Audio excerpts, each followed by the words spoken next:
Fala, galera que vai fazer o concurso para o Banco do Estado do Espírito Santo. Eu sou o professor Renato da Costa, professor de informática do Estratégia Concursos, e meu objetivo hoje é fazer com vocês aquela revisão de véspera para arrebentar amanhã na prova da FGV. Então, vem comigo que a gente vai bater os principais temas só com questões. Lembrando, conteúdo programático, a parte de hardware, Microsoft Office e LibreOffice para edição de texto, planilha, apresentação em correio eletrônico, internet, sistema operacional Windows, basicamente são os assuntos que a gente vai relembrar. Bom, primeira questão, uma questão básica. Qual é o conceito de célula? Quando a gente pensa numa planilha eletrônica, ela é representada por um conjunto de colunas e linhas. E a interseção forma o que a gente chama de célula. Então, cada pedacinho que vai poder conter um dado dentro de uma tabela, em uma planilha do Excel ou do Calc, vai ser uma célula. Toda célula é representada pela letra da coluna seguido do número da linha. Isso a gente vai chamar de referência. Então, toda célula tem letra e número. A letra é a letra da coluna, o número é o número da linha. Então, vou abrir aqui o Excel só por descargo de consciência. Observa comigo. A primeira célula vai ser a célula 1. À medida que eu andar para a direita, ele vai variando a letra. Então, a gente vai até o Z. Depois do Z, o que acontece? Ele começa a combinar. A, a B, a C. E assim, se o examinador perguntar qual é a última coluna do Excel, tu vai pensar na prova. Fudeu! Olha lá. XFD é a última coluna do Excel. Ok? XFD, não esqueço mais. Agora, vai de A até Z, depois A, A, B, A, C e assim sucessivamente. Legal. Voltando para a questão, assinale a alternativa que indica o endereço referente à célula localizada na 30ª coluna da 20ª linha. Pessoal, se é a 20ª linha, tem que terminar com 20. A única alternativa que termina com 20 aí é a letra C. Porque, na verdade, as alternativas A e B, elas apresentam erro de sintaxe. Por quê? A utilização dos dois pontos representa um intervalo. Os dois pontos é para contemplar um conjunto de células adjacentes. Intervalo. E todo intervalo tem que ser representado pela mesma referência. Ou seja, se eu começo aqui com A20 é uma célula. Então, ele tem que especificar como final uma outra célula. Quando ele coloca 30 é só o número da linha. A gente não tem uma representação válida, porque aqui eu vou de uma célula até uma linha? Não pode. Poderia ser de A20 até A30, de A20 até B30. Aí a gente teria intervalos. Mas as alternativas A e B representam erro de sintaxe. A 30ª coluna, o que o examinador cobra? O conceito de alfabeto. Ele tem 26 letras, contemplando o K, contemplando o W, o Y. Então, a 27ª letra é a A. Ou melhor, a 27ª coluna já vai começar a combinar. A 28ª, a B, a 29ª, a C, a 30ª, a D. Então, a D é a 30ª coluna, 20 é a 20ª linha. Gabarito aí, gente, letra C de Charlie. Ok? Lembra na prova, se o examinador perguntar que a última coluna do Excel é a XFD, de chifudeu, e que a última coluna do Calc é Ai meu Jesus. O Calc tem menos colunas que o Excel. A última coluna do Calc, Ai meu Jesus, representa AMJ, ok? As iniciais, AMJ, Ai meu Jesus. Então, legal. Primeira questão, uma questão fácil, para dar aquele levante no moral. Agora, vamos para uma questão de Excel teórica. O que é um arquivo do tipo CSV? É um arquivo de texto. O arquivo CSV jamais vai preservar cor, jamais vai preservar formatação, imagem. Se porventura tiver isso na tabela, vai ser tudo descartado, tudo desconsiderado. O CSV só preserva texto. Isso já é uma premissa. Então, se eu crio uma planilha no Excel, é possível que eu queira exportar ela para abrir um banco de dados, para abrir um sistema. E o CSV é um formato adotado para essa exportação e importação. Como é um arquivo de texto, é um formato simples para ser aberto por outros programas. Entendam, se eu pegar aqui o bloco de notas,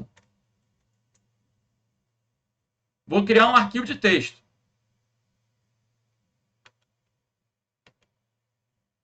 Eu posso colocar aqui nome e escolher um delimitador. Eu vou escolher o ponto e vírgula. Por quê? Porque eu estou no Brasil, a vírgula já é o separador decimal, então eu vou escolher o ponto e vírgula. Nome, e aqui eu vou colocar a idade. Se eu começar aqui, ó, Renato, ponto e vírgula, 45. Bruno, ponto e vírgula, 33. Adriana, ponto e vírgula, 40.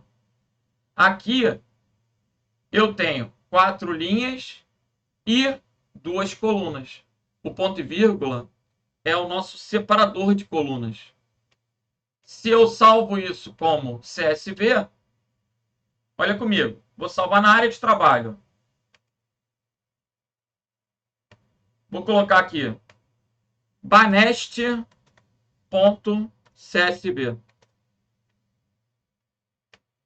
Vou fechar o arquivo e vou lá na área de trabalho. O meu arquivo banest.csv já foi associado ao Excel. Ele já tem o íconezinho do Excel. Se eu der um duplo clique, ele já abre no Excel. Mas o que vocês vão observar? Ele está abrindo. Que ele separou os dados em colunas utilizando um delimitador. Poderia ser qualquer delimitador, eu posso especificar o delimitador. No caso, o padrão do CSV é a vírgula. Mas se você quiser trocar o delimitador, é possível, ok? Pode ser um pipeline, pode ser o ponto e vírgula. O objetivo é o quê? Determinar o fim daquela célula, né, para que ele possa passar para a próxima coluna. Essa é a ideia. Então, voltando para a questão. Um arquivo do tipo CSV, para ser importado pelo Excel, ele tem que ser um arquivo de texto criado em qualquer sistema. Texto puro. Letra A. Não necessita de nenhum aplicativo para a conversão de dados, uma vez que esse é o formato usado pela Microsoft para representar planilhas, apresentações e documentos. Aí está errado. O início é correto, não necessita de nenhum aplicativo para conversão. O Excel consegue, de maneira originária, importar o CSV. Agora, a justificativa que ele coloca, uma vez que esse é o formato usado pela Microsoft para representar planilhas, está errado. Planilhas são representadas pelo XLS, XLSX. Apresentações, PPTX. E documentos Word, DocX. Ok? Os arquivos da Microsoft eles são baseados em um padrão XML. É outra coisa. Um arquivo CSV tem de ser criado pelo Excel no modo compatibilidade? Não. Necessita de aplicativos licenciados? De jeito nenhum. Pode ser aberto em qualquer editor de textos, é texto simples. Pode ser gerado pelo bloco de notas? Foi o que eu acabei de demonstrar. Precisa que o Excel esteja configurado para usar pontos como separadores decimais em números reais? Não. Agora, entendam qual é a proposta do CSV: exportar e importar. Legal? Esse é o objetivo. Exportar para sistemas em geral. Legal. Gabarito aí, letra D de delta. Vamos que vamos.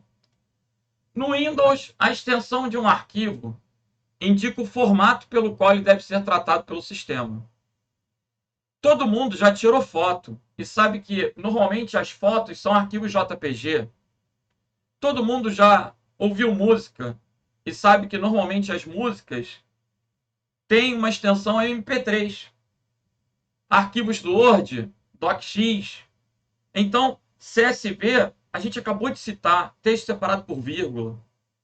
O que você precisa? Conhecer as principais extensões. Ele quer extensões de arquivos de imagem. Quando eu penso em arquivo de imagem, eu tenho que pensar em BMP, PNG, GIF, TIFF e JPG. São as principais extensões de imagem. Extensões de áudio, eu posso pensar em Wave, WMA, MP3. Extensões de vídeo, eu posso pensar em AVI, eu posso pensar em WMV, eu posso pensar em MP4, posso pensar em MKV, dentre muitas outras. Agora, ele quer imagem. CSV é texto, DocX é texto, EXE é arquivo executável, é um programa. GIF é imagem. HTML é a página da web. JPG é imagem. PDF é um arquivo portável. A definição seria portável. PNG é imagem. TXT é texto. Então, nós temos o quê? 3 arquivos de imagem. Gabaritozinho letra, B de bravo. Ok? Legal. Vamos para a próxima questão. Voltando aí para o Excel. Analise a imagem de uma planilha na qual foi acionado o rastreamento de precedentes. No Calc, a gente chama de no Excel, a gente chama de rastreamento de precedentes. No Calc, pode vir como detetive. Considere o mesmo recurso. Você conhece isso? Você já viu isso? Bom, eu espero que sim. Mas caso contrário, presta muita atenção, porque é bem cobrado pela banca. Veja. Eu vou colocar aqui, ó, 2, 8, 6 e 4. Vou digitar uma fórmula. Imagina que a questão traz essa tela. Você não viu como foi digitado. Você está vendo que a célula D2 apresenta o número 10. O examinador, ele pode te perguntar se é possível inferir, observa a palavra, inferir, deduzir, que a célula D2 foi formada pela fórmula A1 mais A2? É possível? Quanto dá 1 mais A2? 10. Se dá 10, é possível. É possível que seja A2 mais A3? Não, A2 mais A3 não dá. 8 mais 6 dá 14. É possível que seja A3 mais A4? Sim, A3 mais A4 dá. 6 mais 10 dá também. Então, observe. Aqui, qualquer combinação que dê 10, eu posso inferir. Não é isso? Eu posso inferir tanto A1 mais A2, quanto A3 mais A4. Agora, se eu venho aqui nessa célula, clico na guia fórmulas e mando rastrear aquilo que precede a célula D2, ele mostra para mim que D2 tem como origem A1 e A2. Olhando as setas, se o examinador perguntar, é possível inferir que a fórmula é igual a A3 mais A4? Eu vou ter que dizer errado. Porque agora eu tenho a certeza de que é A1 mais A2. Então, o objetivo da seta é apontar, ó, o que precede. Existem 2 relações aí, né? Uma relação de precedência e uma relação de dependência. Eu posso dizer que A1 e A2 precedem D2. Assim como eu posso dizer que D2 depende de A1 e de A2. Se A1, presta atenção, se A1 é precedente de D2, se eu alterar o valor de A1, vai alterar o valor de D2. Se eu colocar aqui 50, o resultado vai virar 58.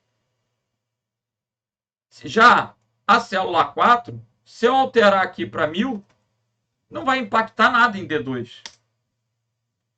Isso também é relevante para a prova. O examinador ele pode mudar uma célula e perguntar quantas foram alteradas. Eu posso aqui, por exemplo, colocar igual a D2 mais A4. Se eu mandar rastrear precedentes, ó, é correto afirmar que se eu alterar 1, vai alterar E4? Raciocina aí. Se eu alterar 1, vou botar aqui o número 1. Quando eu teclar Enter, vai alterar D2. Como D2 é precedente de E4, vai alterar E4. Eu tenho aí o quê? Um efeito cascata. Então, isso também pode cair na prova. O examinador pode perguntar, se eu alterar uma célula, quantas serão modificadas? Ou quais serão modificadas? Então, é interessante compreender esse assunto. Tá. Voltando para a questão. A origem é identificada pela bolinha, o destino pela setinha. A origem precede o destino. O destino depende da origem. Então, entendam a relação.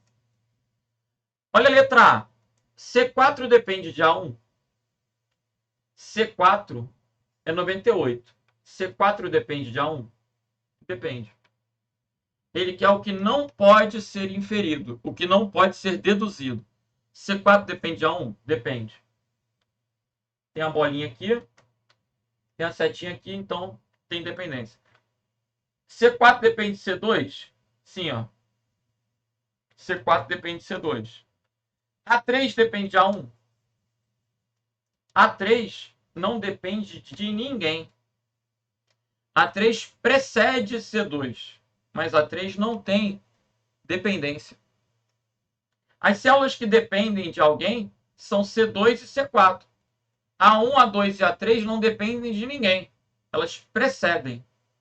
Então, ó, A3 depende de A1? Não, é o gabarito. C4 depende de A2. E por que C4 depende de A2? Não tem seta. Mas o C4 depende do C2. E o C2 depende do A2. Então, tem uma relação de dependência aqui, o quê? Indireta, mas existente. C2 depende de A3? Sim, tem uma seta ligada aqui. C2 depende de A3. Agora, A3 não depende de ninguém. Então, o gabarito é o que? Letra C de Charlie. É o que as setas mostram. Legal. Vamos para a próxima. Tomara que caia essa das setinhas. Eu gostei. Tomara que caia. No contexto do Excel 2010, assinale a fórmula que, digitada na célula C5, produz um aviso de referência circular. O que é referência circular? A referência circular ocorre quando uma célula tem uma fórmula que referencie a ela mesma. Como assim? Imaginem que eu tenho aqui, ó, A1, 4, 5, 6.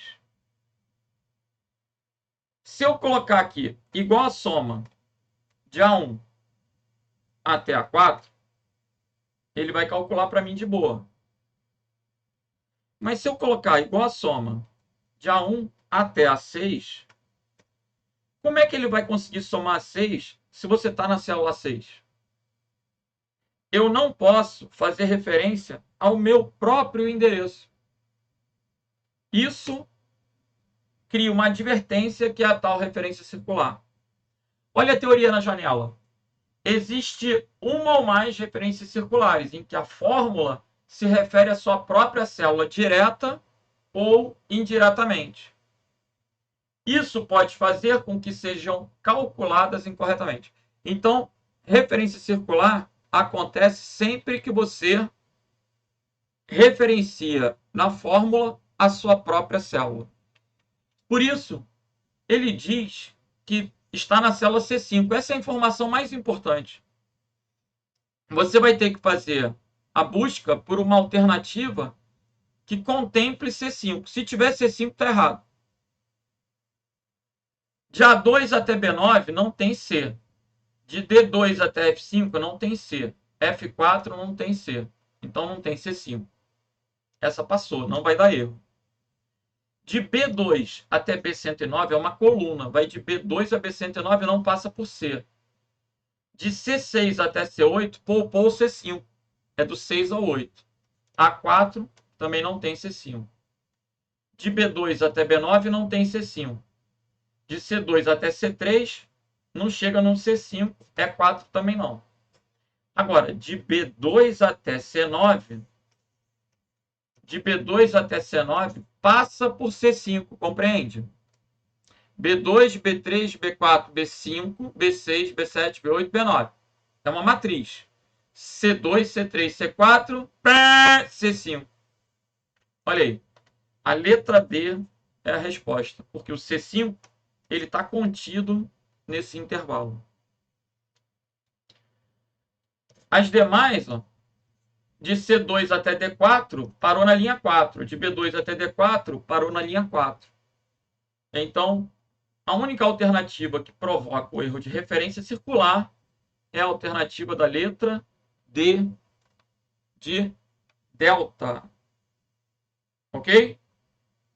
Vamos para a próxima? Bora.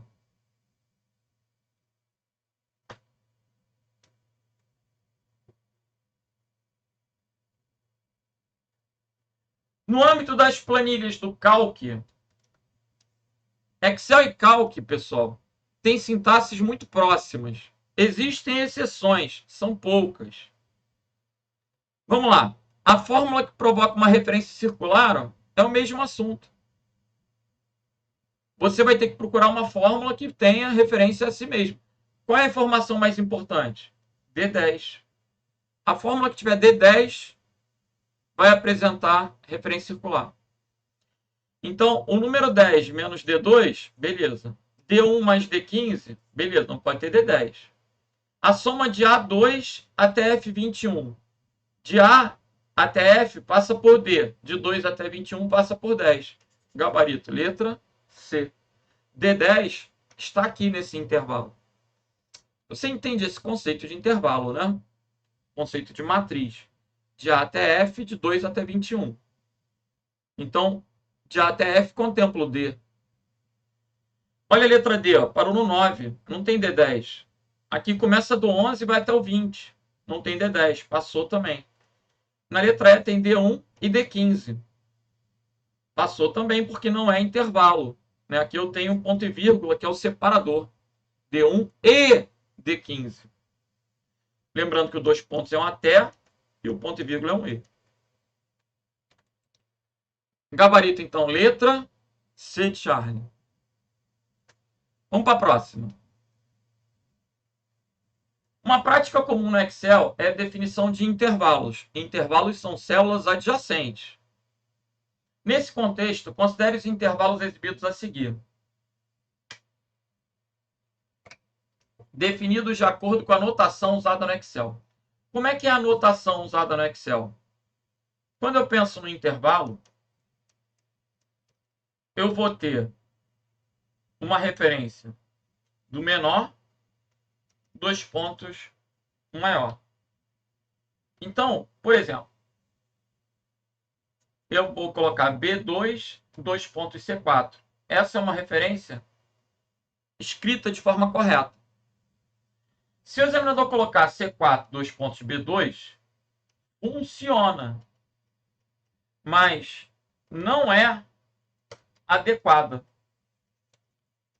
O termo seria esse. Não é adequada. Vai funcionar? Vai funcionar, mas não é adequado. Eu devo colocar sempre o menor seguido do maior, para que seja uma notação, vai por mim, adequada. Entenda a diferença entre adequada e correta. Se o examinador perguntar C4 até B2 funciona? Funciona. É adequado? Não. Se o examinador colocar aqui, por exemplo, B4, C2, é inadequado. É a mesma coisa, mas a representação ela deve se dar sempre do canto superior esquerdo para o canto inferior direito. Como é que é? É sempre de cima para baixo e da esquerda para a direita. Esse intervalo que eu estou citando aí, de B2 até C4, ele pode ser representado de 4 formas, né?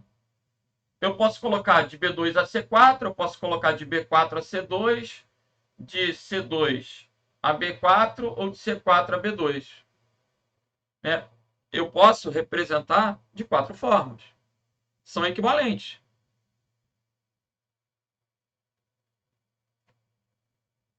Deixa eu desenhar aqui, ó. Pintar. Eu posso representar isso como B2 até C4. Eu posso representar isso como B4 até C2. Eu posso representar isso como BC2 até B4. Ou eu posso representar isso como C4 até B2. Vê se está me entendendo. São todas sintaxes equivalentes. Mas se ele perguntar, a adequada é só essa aqui, ó. Essa é a adequada. Todas funcionam. Ele poderia falar correta, incorreta, adequada e inadequada. Todas são corretas, mas a primeira é adequada. É sempre o quê? Da posição inicial até a posição final. Eu estou batendo nisso porque isso já caiu em prova. Entenda que o conceito de incorreto é diferente do conceito de inadequado. Beleza? Eu moro no 16º andar. Para mim, não é correto descer de escada. É adequado... Quer dizer, não é adequado descer de escada. Mas não é incorreto. Adequado para mim é usar elevador. Mas a escada também é correta. É tosco o exemplo. Tá bom, então é só para lembrar o conceito. Tá, estou entendendo, estou entendendo. Então vamos lá. Por que eu estou batendo isso? Porque eu vou ensinar para vocês um macete para resolver essa questão. Essa questão aqui é uma questão recorrente também. E para alguns é uma questão difícil. Então, ele tem 4 intervalos. 4 intervalos. Ele quer saber a interseção. Qual célula está incluída em todos os intervalos? Eu vou mostrar. De B3 até D9. Desenhando aqui no computador é mole. De B3 até D9. B3 até D9. É o amarelo. De C5 até C7. O cifrão não influencia no intervalo. O cifrão só congela para na hora de copiar. De C5 até C7. A gente percebe que esse intervalo está contido no anterior. De A6 até E6. De A6 até E6.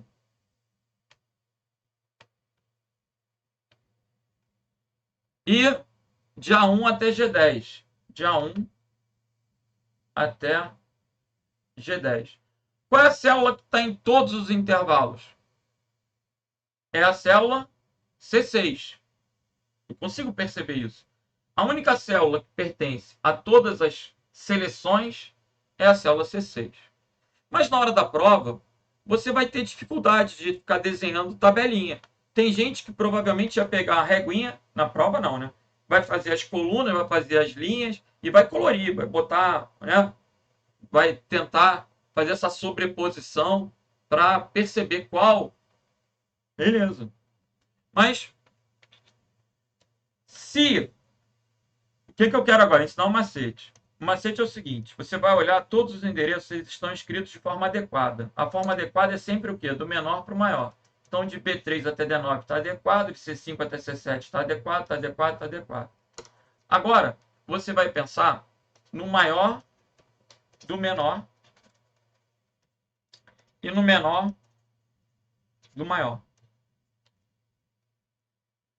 Então, eu vou olhar todas as referências de coluna do menor. Ó, o menor é sempre o primeiro elemento do intervalo. Então, quem é o menor aqui? B3, C5, A6 e A1. Qual é o maior do menor? O maior do menor é C6. Por que C6? A maior letra entre B, C, A e A é C. O maior número entre 3, 5, 6 e 1 é 6. Esse é o maior dos menores.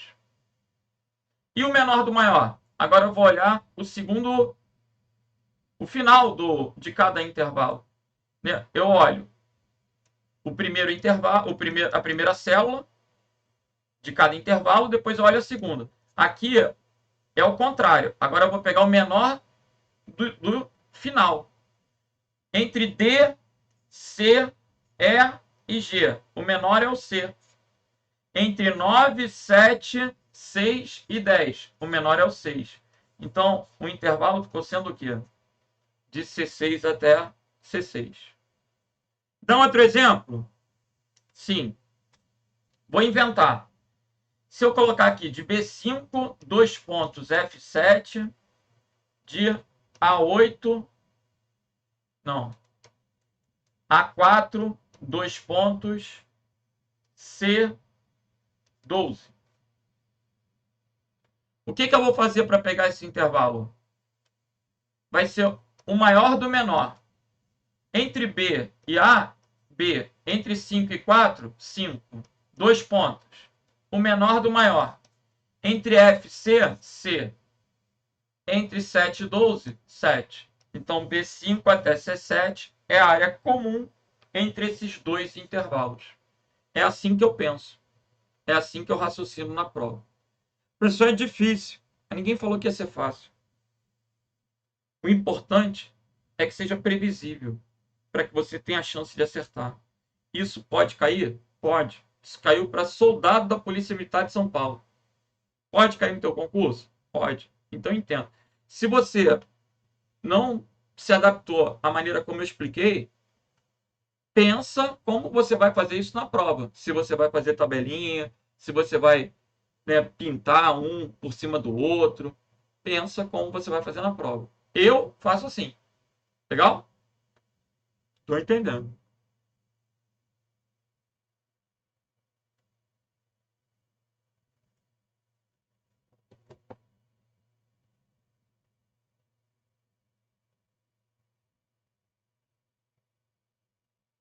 Vamos continuar.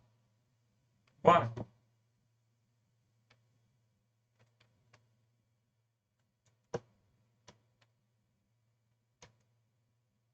Agora, a gente vai para uma questão de internet. Sai do Excel? Saímos do Excel. Vamos para a internet. Observe o endereço URL. O que é o URL? É um endereço virtual. É um endereço de um recurso na rede. Pode ser definido como um endereço virtual, um endereço eletrônico, um endereço de um recurso. Então, aqui eu tenho o endereço de uma página. A gente percebe que é uma página segura, com HTTPS. Não é isso? É o protocolo de transferência de hipertexto seguro. A página que está sendo acessada é a página desse mercado.com.br. A gente percebe que ela foi registrada no Brasil. Eu não sei onde ela está hospedada, isso eu não tenho ideia, porque a internet é um serviço mundial. Mas ela foi registrada no Brasil, é um site.com, então está ligado a comércio. Mercado é o domínio. Mercado.com.br é o domínio. Informática é a estrutura de diretórios. Dentro desse computador, desse servidor mercado, haverá uma pastinha informática. E essa informação que vem depois da interrogação é um parâmetro. Normalmente, a gente percebe aqui que é uma consulta, é algum tipo de pesquisa que está sendo feita dentro desse site do mercado. A URL ela tem uma estrutura. A sintaxe da URL é protocolo, domínio, porta. Essa porta é uma numeração, barra, caminho, barra, nome do recurso. Interrogação, query, string. Na verdade, do caminho, a gente já pode colocar aqui interrogação, query, string, né? Porque quando tem uma consulta, você não tem um arquivo de recurso. Tá. Então vamos lá. HTTPS é o protocolo. HTTPS é o protocolo. Esquema ou protocolo? Aprendi que pode ser esquema. Isso. Esquema ou protocolo. Agora, o caminho é essa parte que vem aqui depois da barra. Esse é o caminho. O domínio. O domínio é mercado.com. Esse é o domínio. A query string é o que vem depois da interrogação. É a query string. O que não foi explicitamente especificado foi a porta. E o que é a porta? É uma numeração.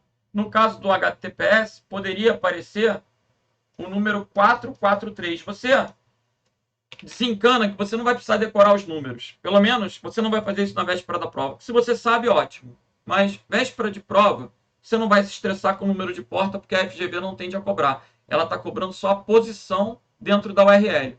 Você tem que saber que se tivesse porta, seria um número precedido pelo 2 pontos, depois do domínio.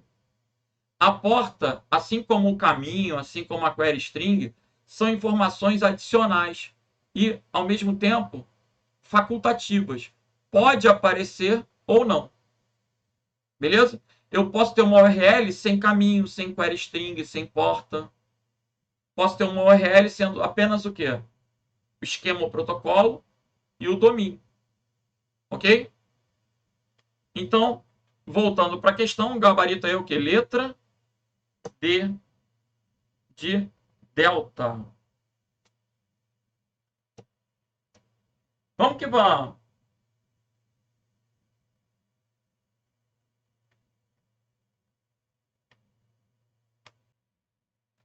Vamos que vamos. No contexto do mecanismo de busca por meio do Google, considere os seguintes textos de busca. Nessa lista, o número de textos que contém na pesquisa algum símbolo ou palavra com a função exclusiva de tornar os resultados mais precisos. O que o examinador está abordando aí, pessoal? O Google ele tem vários comandos para refinar a busca, ou seja, para direcionar os resultados para aquilo que você quer. Quando você faz uma pesquisa no Google, você quer achar alguma coisa. E aí, a intenção do Google é que ele seja o mais específico, que os resultados apontem para aquilo que você deseja. E a gente tem uma série de operadores, uma série de comandos que podem ser usados para auxiliar nesse sentido. Por exemplo, o uso das aspas é clássico para restringir a expressão exata. Quando ele coloca maior time do mundo entre aspas, não pode ser o maior time de futebol do mundo. Não, não. Não pode ter essa palavra de futebol. Vai ter que estar junto. Maior time do mundo. Então, aqui eu estou delimitando a expressão exata com o uso das aspas. Logo, isso é um símbolo. As aspas vão ser o que ele está taxando de... está classificando como um símbolo. É um operador. O uso do cifrão indica moeda. O pontinho, pontinho estabelece intervalos. Então, quando ele coloca... Se ele colocar só pontinho, pontinho, já era suficiente. Porque seria de 50 até 100. 50, 51, 52. O pontinho, pontinho é um intervalo numérico. E o cifrão vai representar a busca por moeda, por dinheiro. Site é uma palavra reservada, é um comando que vai restringir a busca da palavra furadeira apenas no site do youtube.com. Ou seja, ele não vai procurar furadeira em toda a internet. Ele vai procurar furadeira apenas no site do YouTube. Site é outro comando. Outro comando muito comum é o comando FileType, que vai especificar um formato de arquivo. Você pode colocar lá FileType .pdf, FileType .docx. São comandos. OR representa ou. Esse OR maiúsculo é um operador booleano. Ele vai procurar ou por água ou por H2O. Então, é uma palavra reservada. Ele não vai procurar a palavra OR. Ele vai procurar água ou H2O. Jaguar, hífen automóvel. Esse menos grudado na palavra exclui a palavra. Se tivesse um espaço, ele seria ignorado. Mas o menos precedendo uma palavra, ele vai procurar por jaguar que não seja o automóvel, ou seja, vai focar no bicho jaguar. A única pesquisa que não tem símbolo ou palavra é o www.bb.com.br, que seria uma URL do Banco do Brasil. Logo, qual é a resposta aqui? Eu tenho 1, 2, 3, 4, 5. Gabarito, letra D de delta. Ok? Observem que ele não está perguntando qual vai retornar menos. Ele está perguntando quais têm símbolos ou palavras para resultados que você está querendo buscar, mais precisos. Então, no primeiro tem uma palavra, no segundo tem um símbolo, no terceiro tem um símbolo, no quarto tem uma palavra, no quinto tem um símbolo. Beleza? Gabarito letra D. Vamos para a próxima questão. Questão da Secretaria de Segurança Pública do Amazonas.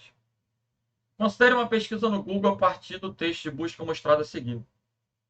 Aí ele coloca Brasil com B maiúsculo menos Brasil com B minúsculo. Primeiro detalhe, maiúsculo e minúscula não faz diferença. O Google não distingue nas palavras da busca maiúsculas e minúsculas. Assim como ele também não difere caracteres acentuados e tampouco sinais de pontuação. Então, lembre, maiúsculo e minúsculo não faz diferença, caracteres acentuados não fazem diferença, sinais de pontuação não fazem diferença. Ele está procurando por Brasil com Z. Isso fazia diferença. E ele não quer o Brasil com S. Então, Brasil com S não. Brasil com Z sim. Mas não pode ter Brasil com S. Então, essa não vai aparecer. Não pode ter Brasil com S. Não pode ter Brasil com S. Resposta. Assinale quantas dessas páginas estariam incluídas na busca? Apenas uma. Não entendi. O menos Brasil é uma restrição. Não pode ter Brasil com S. Não pode ter Brasil com S. Onde tiver Brasil com S, não vai aparecer. Então, só pode ter Brasil com Z, independente de estar com letra maiúscula ou minúscula. Por isso, o gabarito aí é o quê, gente? Letra B de bravo. Essa era até uma questão fácil. Beleza. Vamos que vamos. Ainda no Google. Sobre o mecanismo de busca do Google, analise a afirmativa a seguir. Item 1. No texto de busca, letras maiúsculas e minúsculas fazem diferença. Não fazem diferença. O item 1 está errado. 2. O resultado de uma busca com o texto 256 asterisco 12 vai fazer a multiplicação. retorna o número 3072. Vai ser 2.560 mais 512. 2, 6 mais 1, 7, 5 mais 5, 0, 3.072. Então, o Google funciona como uma calculadora. Se você colocar uma expressão matemática, ele vai fazer a conta. Isso já caiu no INSS, isso já caiu em vários outros concursos. Se você colocar 5 exclamação no Google, ele vai retornar 120, que é o fatorial de 5. O Google funciona como calculadora, o Google funciona como conversor de moeda, conversor de medida. O Google tem uma série de recursos. O item 2 é verdadeiro. 3. Uma pesquisa com o texto site2.br América. Essa é a pesquisa. Vai procurar a palavra América apenas em sites registrados no Brasil. Então retorna sites registrados no Brasil ou nos Estados Unidos? Não, aí está errado. Vai procurar a palavra América apenas em sites registrados no Brasil. Apenas. Ok? Então, o item 3 está falso. O gabarito é o quê? Letra B de bravo. Coloca aí o gabarito. B de bravo. Vamos para a próxima? Agora a gente vem para o Word. E assim a gente está batendo os principais pontos de cada matéria. No contexto, considere o texto a seguir. Ação, nação, alimentação, permissão. Considere ainda o comando de localizar usando caracteres coringa. Quais são os caracteres coringa? São muitos, e a FGV adora. A gente tem o asterisco, a interrogação, a gente tem o uso do colchete, a gente tem o uso do colchete com exclamação, o uso do colchete com hífen, a gente tem o sinal de menor, o sinal de maior, o arroba. Caramba! Tem vários coringas. O que ele está fazendo? Ele está usando a, o, interrogação. Essa é a busca. O A está com tio. Então, o que ele vai fazer? Ele vai procurar a com tio O. Essa interrogação representa um único caractere. Tem que ter um caractere depois. Então, ó, A, O, vírgula, A, O, vírgula, A, O, vírgula, A, O, interrogação. A interrogação é um coringa que vai procurar um único caractere. Então, ele vai encontrar 4 resultados. O que eu tenho que chamar a atenção aqui? Teve candidato que marcou um só, pensando que ele estava procurando apenas por A, O, interrogação, apenas a permissão aqui.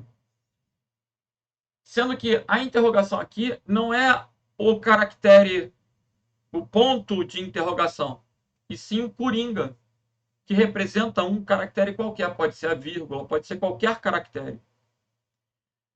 A permissão não entraria, entenda, se não tivesse nada, se tivesse terminado aqui, esse ão não ia entrar, porque necessariamente tem que ter um caractere aqui.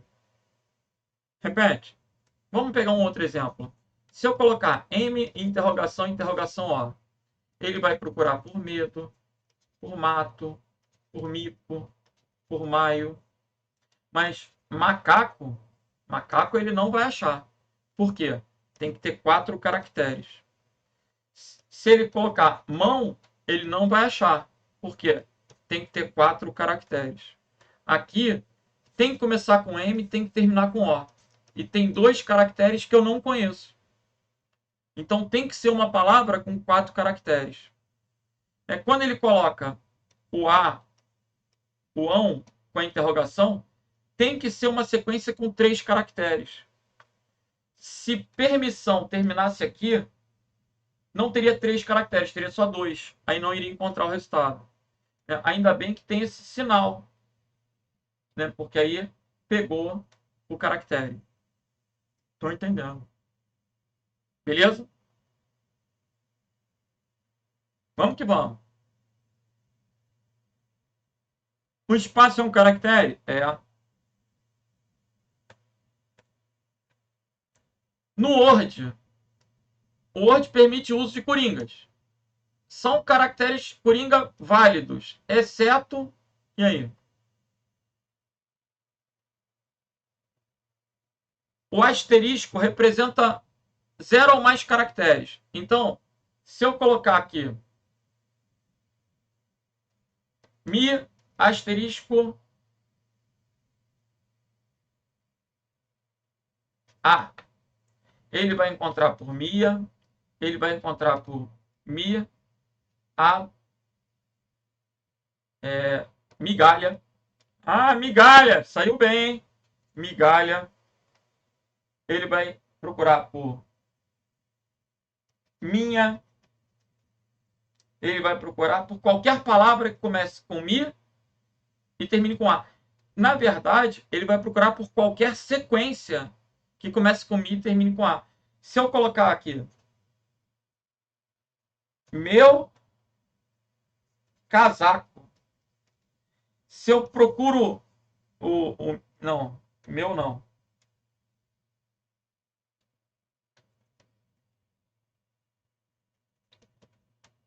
Minha também não vai rolar, tem que pensar aqui. Minuto casaco. Pronto, minuto casaco. Se eu coloco essa busca aqui, olha a viagem. Ele vai procurar por mi.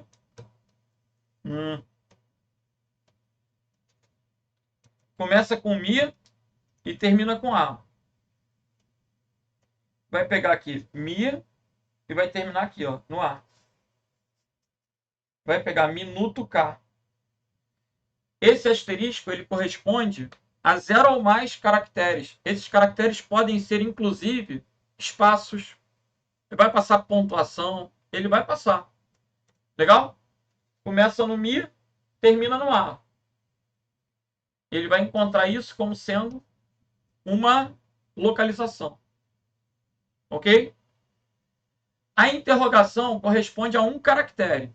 Se eu colocar 2 interrogações, são 2 caracteres. 3 interrogações, são 3 caracteres. Se eu colocar o arroba, eu vou dar um exemplo clássico.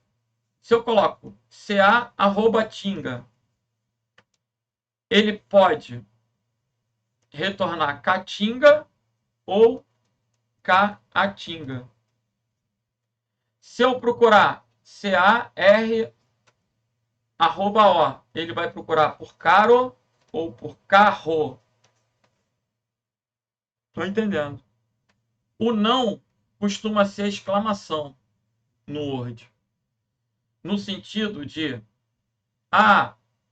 imagine, eu coloquei aqui na busca, eu coloquei bela, bala, bola e bula.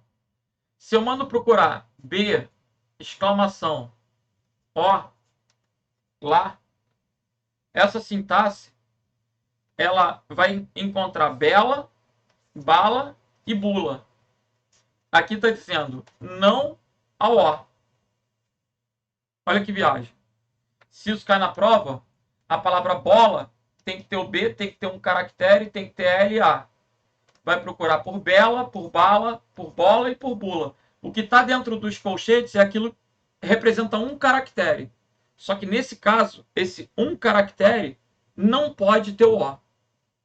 Se tivesse escrito B, exclamação O, lá, seria a mesma coisa que procurar por bola.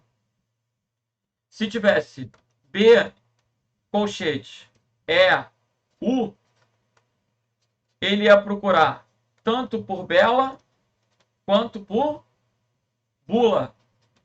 Não ia encontrar bala nem bola. Depois tu volta o vídeo e assiste de novo. Quando eu coloco entre colchetes, eu especifico um caractere dentre os caracteres que estão no colchete. Quando eu coloco a exclamação, eu estou negando aquele caractere. Então, bela, bala, bola ou bula. B, exclamação O, vai encontrar todos menos bola. B, O, lá, só vai encontrar bola. B, U, Lá vai encontrar Bela e Bula. Ok? E se eu colocar in, ele vai procurar por interruptor, incapaz, inacabado, qualquer coisa que comece com in. Se eu colocar ado, ele vai procurar por terminado, viajado, finalizado. Não fica pensando, não. Aqui é o início e aqui seria o quê? O final. Ok? Então aqui eu vou pegar o exemplo de incapaz. Aqui eu vou pegar o exemplo de viajado. Entendi. Gabarito, letra D de delta é o que não corresponde. E agora a gente vai passar para um outro assunto do Word, que é o controle de alterações. Quando você tem um texto que precisa ser revisado por outras pessoas, ou você trabalha de forma colaborativa, tem várias pessoas mexendo no mesmo texto, é interessante ativar o controle de alterações lá na guia revisão. É um botão que você vai clicar. E aí, qualquer modificação que seja feita, na verdade, ela não ocorre diretamente, no sentido de que ela vai poder ser controlada e você vai poder aceitar ou rejeitar as modificações propostas. Sempre que aparecer com uma linha no meio, taxado, é que o texto foi excluído. Sempre que aparecer sublinhado, é que o texto foi inserido. Então, quando ele marca como final, é que ele aceitou tudo. Tudo que foi proposto, ele aceitou. O que a gente vai ter que pensar? Vai apagar esse texto riscado, vai apagar o texto riscado e vai acrescentar o texto sublinhado. Então, ficou segundo teste de texto. Segundo teste de texto. Gabarito, letra A. Entenda que o riscado é o que foi apagado. O sublinhado é o que foi inserido. São as modificações que foram feitas no texto que estão sendo sinalizadas devido ao controle de alterações. Legal? Agora, aquela questão clássica de Windows. Olha aí. Na hora que eu vou salvar um arquivo, na hora que eu vou renomear um arquivo, qual o caractere que não pode ser aceito? Gente, véspera de prova, tem que ensinar coisas que caiam e que você consiga lembrar. Então você vai conseguir lembrar de um bonequinho. Ó. Imagina um bonequinho aqui. Você tem a memória visual boa, desenha esse bonequinho na hora da prova. Aqui a gente tem os 9 caracteres inválidos. Perceba, a perna esquerda, a perna direita, o corpo, o braço esquerdo, o braço direito, um emoji de beijinho, o cabelinho e o sexo. É o boneco assexuado. Qual que é o nome inválido? Pode ter hífen? Pode. Pode ter qualquer coisa que não seja do bonequinho. Pode ter somente números aqui no nome? Pode. Pode ter hífen? Pode. Pode ter asterisco? Não pode. Asterisco não pode. Então, não pode ter asterisco, gabarito, letra B. Pode ter 2 extensões? Pode. Prevalece a última. Ok? Então, esse aqui é um arquivo de desenho, de imagem, né? Pode ter ponto? Pode. Não pode ter o asterisco, gabarito, letra D de delta. Beleza? E agora a gente vai chegando aí para o final da matéria, falando sobre hardware. Analise as afirmativas a seguir referentes à comparação entre um disco rígido normal e um SSD, onde o disco rígido normal é aquele disco magnético que roda, mecânico, eletromecânico, e o SSD é um disco formado por um circuito integrado, é tipo um pendrive. É um disco 10 vezes mais rápido, consome menos energia, é mais resistente a quedas porque não tem agulha para arranhar a superfície do disco. Só que o SSD, por ser muito melhor, ainda é uma tecnologia mais cara, o que faz com que os HDs ainda sejam usados, porque os HDs ainda são mais baratos. Os SSDs são mais rápidos e não têm partes móveis, eles não fazem barulho, eles não têm disco rodando. Por isso ele é chamado disco o quê? Sólido. Ele não tem partes móveis, diferentemente de um HD, de um CD, de um DVD, né, que o disco roda. Entendi. Então, as 3 alternativas estão corretas. O gabarito da questão letra é de eco. Beleza? Galera, com isso a gente vai fechando a nossa revisão de véspera. Convido a todos a me seguirem aí no Instagram. Meu perfil é @prof.renatodacosta. Então, se gostou, compartilha a aula, tira aquela foto, aquele print, me marca nos stories, eu vou ficar muito feliz. E amanhã, não deixe de acompanhar no Estratégia Concurso a correção da prova. Eu e toda a equipe estaremos reunidos para passar para vocês aquele gabarito extraoficial amanhã, assim que vocês saírem da prova aqui no canal do YouTube. Beleza? Grande abraço para todos, boa sorte, fiquem com Deus. Sucesso amanhã. Vamos que vamos. Valeu!